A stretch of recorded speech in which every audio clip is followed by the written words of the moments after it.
Nakagawa lang ni Trump ng isang bagay na hindi pa nagagawa ng kahit sinong Amerikanong presidente sa henerasyong ito. Bumalik siya sa Beijing bilang nakaupong pangulo matapos ang halos 9 na taong pagkakahiwalay ng dalawang pinakamalalakas na bansa. Dumating siya sa kabisera ng China na may formal na pagpupugay ng estado. Umupo siya sa harap ni Xi Jinping sa sentro ng kapangyarihang komunista at dinala ang delegasyon na nagpalakas sa pagbisita bilang pagpapakita ng lakas ng bansa. Ngayong Huwebes, Mayo 14, 2026, napansin ang eksena dahil hindi dumating si Trump sa China para magpaalam o humingi ng pahintulot. Dumating siya para obserbahan si Xi Jinping at alamin kung gaano pa kinokontrol ng Beijing ang laro nito. Ipinapakita ng Washington na muli itong nagsasalita ng may bigat laban sa pinakamalaking estratehikong karibal ng Estados Unidos. Habang ang ibang bansa ay nahaharap sa China habang sinusubukang makaligtas sa presyon, si Trump naman ay pumapasok sa sentro ng kapangyarihan ng China at dinadala ang presyon pabalik. Ang pagbisita ay kinabibilangan ng opisyal na pagtanggap sa Great Hall of the People, pagpupulong ng dalawang lider at agenda sa kalakalan, Taiwan, Iran, teknolohiya at enerhiya sa loob ng 2 araw. Matapos ang distansya, hindi lang sa oras, kundi pati kapangyarihan, si Trump ang huling nakaupong Pangulo ng Amerika na bumisita sa China noong Nobyembre 2017. Mula noon, dumaan ang dalawang bansa sa digmaang pangkalakalan, alitan sa chips, tensyon sa Taiwan, pressure militar sa Indo-Pasipiko at agawan ng impluensyang pang-ekonomiya.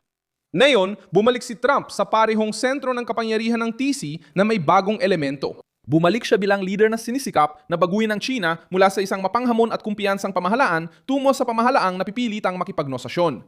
Ikukuwento ko na sa iyo lahat ng yan, pero ngayon siguradong gugustuhin mo nakasubscribe ka sa channel para manatiling well-informed.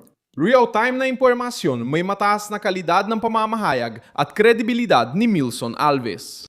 Mahalagang pangyayari dahil sa paraan ng pag-aayos ng biyahe. Hindi dumating si Trump sa Beijing. Kasama lang ang mga diplomat, nagdala siya ng delegasyon ng mga negosyanteng kabilang sa pinakamalalaking pangalan sa ekonomiya ng Amerika.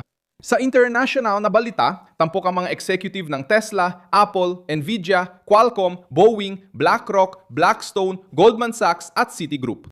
Ito ay mga kumpanyang may kaugnayan sa artipisyal na intelihensya, semiconductor, mga dekuryenteng sasakyan, abyasyon, pagbabangko, pamumuhunan at mga pandaigdigang kadena ng produksyon.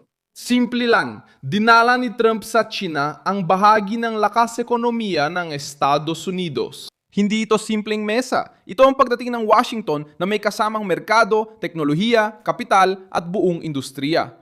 Tumugon ng Beijing at ginawang sentro ng presyon ang Taiwan. Nagbabala si Xi Jinping na ang Taiwan ang pinakasensitibong issue sa ugnayan ng China at Estados Unidos. Sinabi niya ang pagkakamali rito ay posibleng magdulot ng direktang banggaan sa dalawang makapangyarihang bansa. Ito ang barahang ginamit ng China, paalalahanan si Trump na ang isla ay nananatiling pinakamainit na usapin para sa Beijing. Dumating si Trump na may dalang barahang wala pang pangulong na idala ng ganito sa China. Binago ng krisis sa Iran at bigat ng kipot ng Hormuz ang kalkulasyon. Umaasa ang China sa mga rutang enerhiya na dumaraan sa mga lugar na may matibay pa ring presensya ng militar ng Amerika. Kung gagamitin ng Beijing ang Taiwan bilang banta, maaring gumanti si Trump gamit ang enerhiya, pressure sa ekonomiya at seguridad sa dagat. Ito ang puntong nagiging pagtutuos ng pagbisita. Sa isang banda, sinusubukan ipakita ni Xi Jinping na hindi pwedeng ituring na maliit na bagay ang Taiwan. Sa kabila naman, ipinapakita ni Trump na may mga kahinaan din ang China. Ang kipot ng Hormuz na dinadaanan ng malaking bahagi ng langis sa mundo ay napag-uusapan na. Dahil ang digmaan laban sa Iran at ang kaguluhan sa Golpo ay direktang tumatama sa mga interes ng China. Ang pinakamalakas na senyales para sa China ay hindi naging maayos ang pagbisitang ito. Hindi ito naganap sa mapayapang kalagayan. Ipinakita ng balita ang sensitibong agenda na may mahihirap na paksa at bigla ang pressure. Mabigat na usapin sa pagpupulong ang digmaan sa Iran. Habang humihingi si Trump ng kooperasyon mula sa China para pigilan ang krisis, pinipilit ng Beijing na panindigan ang posisyon nito sa Taiwan at mapanatili ang imahe bilang matatag na kapangyarihan. Nagbigay ito sa papupulong ng amoy ng tunay na tunggalian, hindi lang isang seremonyang pinalamutian. Pumasok si Trump sa malaking bulwagan ng bayan. Alam niyang gusto ng China na respeto at iiwasan ni Xi Jinping ang hidwaan sa Estados Unidos. Sa isang masilang panahon para sa ekonomiya ng China, lumilitaw ang kahinaan ng China sa mga detalye. Tinanggap ni Xi Jinping ang mga Amerikanong ehekutibo at sinabing mas bubuksan ng China ang kanilang bansa sa dayuhang pamumuhunan. Mabigat ang pahayag na ito dahil galing ito sa gobyernong kailangang maibalik ang tiwala, makaakit ng kapital at pigilan ang pag-alis ng mga estratehikong kumpanya. Malaki pa din ang China, ngunit hindi na nito kayang ibenta sa mundo ang imahe ng walang hanggang paglago. Nadulot ng ingayang pagbaga ng ekonomiya, kawalan ng katiyakan ng mamumuhunan at mahigpit na kontrol sa politika. Nandalhin ni Trump ang mga negosyanteng Amerikano sa Beijing na ilagay niya si Xi sa hindi komportableng sitwasyon.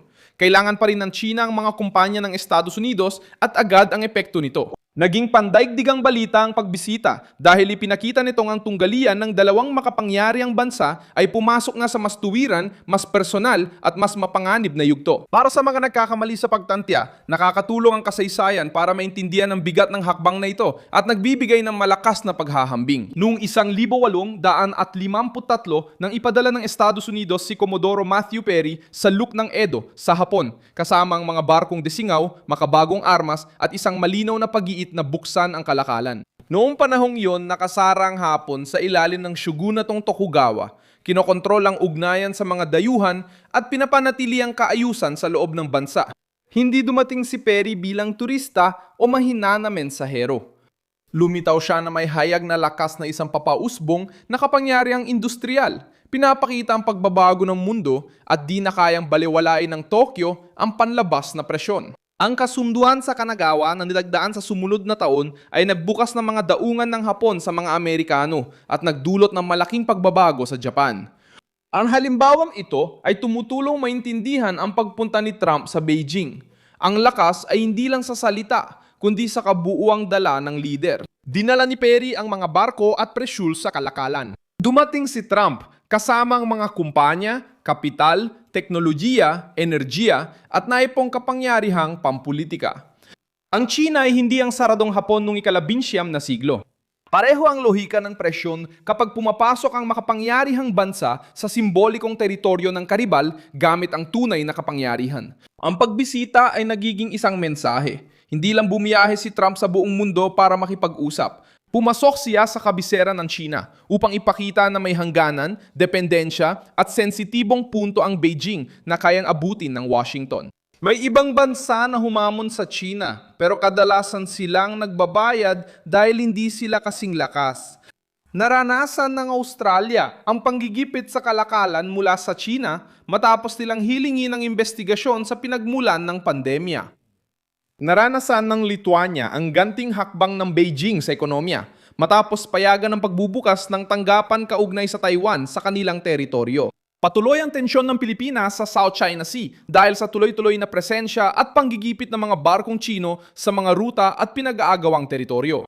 Nanindigan ng mga bansang ito, nagdenunsya ng mga abuso at humingi ng suporta sa labas, pero wala sa kanila ang pumasok sa Beijing. Ang kakayahang iharap ang China sa agarang pandaigdigang kapalit. Diyan nagkakaiba si Trump sa iba.